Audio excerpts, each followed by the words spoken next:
আমি যখন এখানে আসি, আমার ভাইকে আমি রেখে এসেছিলাম, ছোট ভাইকে। আমি যখন এই দেশে আসি,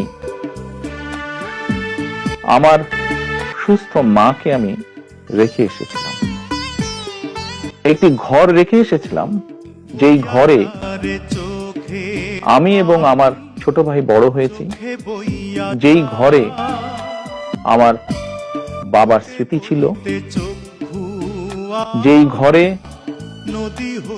আমাদের দুই ভাইয়ের সন্তানরা জন্মগ্রহণ করেছিল, যেই ঘরে আমার মায়ের বহু স্মৃতি ছিল। সেই স্মৃতিগুলোকে ভেঙে চুরে ধুলায় মিশিয়ে দাও। যে ভাইকে আমি রেখে এসেছিলাম, সেই ভাই এখন আর নেই।